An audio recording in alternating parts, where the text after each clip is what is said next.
Black women are facing the brunt of this unprecedented trauma. Author and motivational speaker Trey Anthony recognizes this and wants to help. And in her new book titled Black Girl in Love with Herself. Welcome to the show. Thanks so much for joining us. You talk about how you felt invisible and couldn't relate to personal development experts. So how did this motivate you to write your book?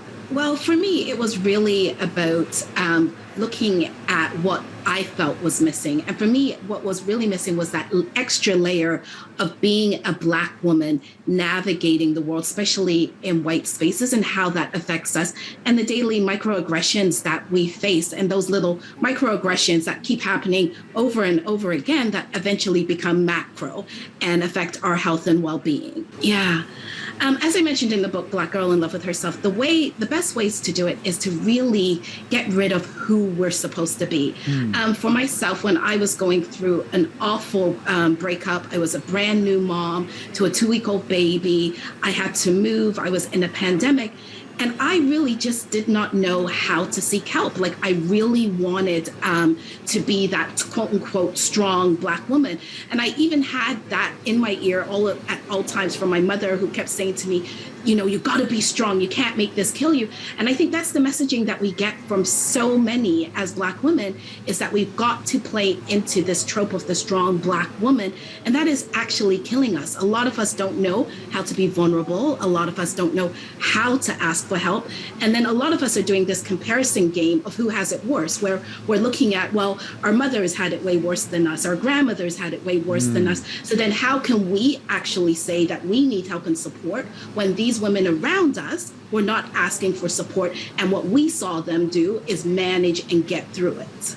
Yeah, I think because they're so often we see it in the mainstream media, right? And how many times, I can't tell you how many times I've had my white friends say to me, oh, you're so strong. And you as a Black woman, you guys are so strong. And that is something that we hear all the time, is this strength. And if we're not strong, then we're the quirky, funny best friend that plays out a lot in the media. So a lot of times we don't get the room or the space or the opportunity to fall apart, or to say, you know what, right now, I don't have the answers. Right now, I'm feeling scared. Right now, I would like some support. Right now, I actually need to go to therapy. That's another thing, right? That's a stigma in the Black community.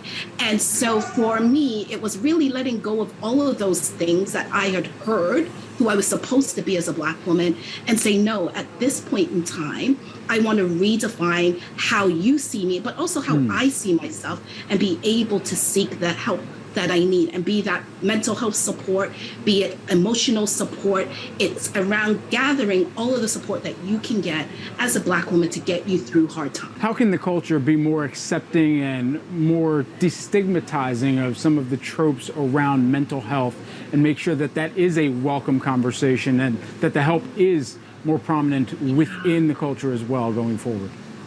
Great question. I think as more women, especially women in the public eye, are speaking and taking up space about mental health, when we have women like Simone Biles talking about, you know, I have to come out of the Olympics and I have to take care of myself, and this is my way of taking care of myself and my mental health, it then gives room for other Black women to safely take up that space.